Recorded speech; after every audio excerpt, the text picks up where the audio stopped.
નજર કરીએ અન્ય સમાચારો પર। ગુજરાત પર ફરી એકવાર કમોસમી વરસાદનું સંકટ તોડાઈ રહ્યું છે। હવામાન વિભાગે રાજ્યના અનેક વિસ્તારોમાં વાવાઝોડા અને તેજ પવન સાથે કમોસમી વરસાદની આગાહી કરી છે।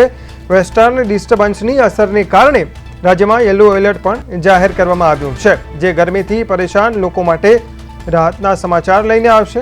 હવામાન વિભાગના જણાવ્યા અનુસાર રાજ્યમાં પવનની ગતિ 40 થી 45 કિલોમીટર પ્રતિ કલાક રહેવાની શક્યતા છે।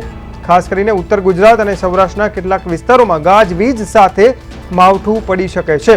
અરવલ્લી, મહીસાગર, દાહોદ, પંચમહાલ અને છોટાઉદેપુર જિલ્લામાં પણ કમોસમી વરસાદને લઈને તંત્ર સતર્ક બન્યું છે। રાજકોટ, બોટાદ, અમરેલી અને ભાવનગરમાં પણ યલો એલર્ટ આપવામાં આવ્યું છે। અણધાર્યા પલટાને કારણે બપોરના સમયે ઉકળાટમાં વધારો થઈ શકે છે, પરંતુ સાંજ સુધીમાં તાપમાનનો પારો નીચે ઉતરશે। ખેડૂતોને પણ તેમના પાકની સુરક્ષા માટે સાવચેત રહેવા સૂચના આપવામાં આવી છે। ભર ઉનાળે વાવાઝોડા સાથે મેઘરાજાની પધરામણી થતા મિશ્ર ઋતુનો અનુભવ થશે।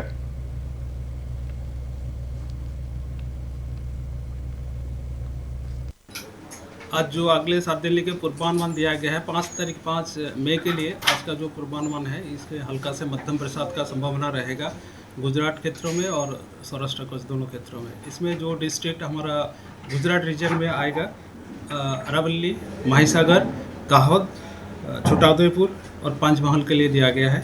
इसमें हल्का से मध्यम बरसात के साथ मेघ गर्जना और बिजली गिरने का भी संभावना रहेगा, और जो तेज़ हवा की गति 40 से 50 किलोमीटर प्रति घंटा में रहने का संभावना रहेगा। इसमें हम येलो वार्निंग आज दिए हुए हैं। और राजकोट में इक्का दुक्का स्थानों में हल्का से मध्यम बरसात होने का भी संभावना रहेगा। इसमें जो डिस्ट्रिक्ट आ रहा है राजकोट, बोटाद, अमरेली और भावनगर के लिए दिया गया है।